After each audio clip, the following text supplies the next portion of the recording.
Hali ya usalama nchini imekuwa tete kwa muda mrefu, na ndio jambo ambalo limekuwa likiongoza kwenye orodha ya mambo yanayowatia Wakenya wengi hofu.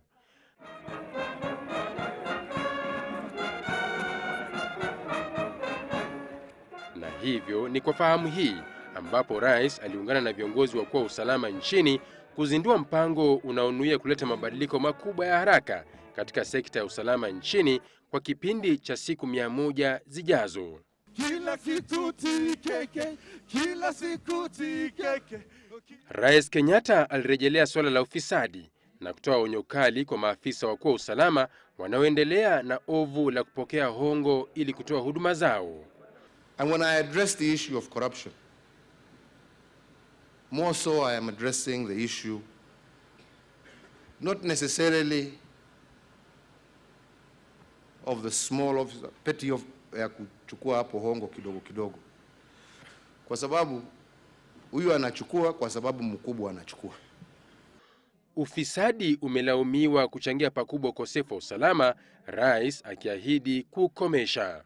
Mimi nasema ni vizuri tukubaliane kwa ukweli. Starting with my own office here. Kuna maofisa huko ambao wanafikiria hiyo ni nyumba ya kutengeneza pesa.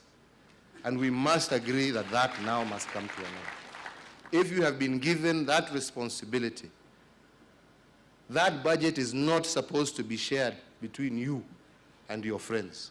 That budget is supposed to ensure that the policemen have the vehicles that they require, the equipment that they require to do their work. That is what that money is there for. Mpango huu maarufu kama Rapid Response Initiative unatarajiwa kupunguza kwa asilimia kubwa visa vya ukosefu wa usalama ambavyo vimekuwa vikishuhudiwa nchini, kando na kutafuta suluhu ya haraka ya kudumu. We will dedicate the next 100 days as it is expected of us to improve our services by injecting freshness in the fight against all forms of incidences of crime in our country. Where we have identified and prioritized various security challenges, which we intend to achieve within the next 100 days. We recognize in the world we live that we cannot do anything without technology, including security, and therefore it is dear to my heart. There are a number of technology-related initiatives and directives you've given me to drive them forward. Thank you. Makamanda wakuu wa idara zote za polisi, makamanda wa kaunti na makamishna wa kaunti ni miongoni mwa maafisa wakuu wa polisi waliohudhuria uzinduzi huu hapa mjini Nairobi. Ukosefu wa usalama ni miongoni mwa changamoto kubwa ambazo zimekuwa zikiwanyima usingizi wa Kenya katika maeneo mbalimbali nchini. Inasubiriwa kuona iwapo mpango huu uliozinduliwa hii leo utasaidia kukomesha visa vya uhalifu ambavyo vimekuwa vikishuhudiwa nchini.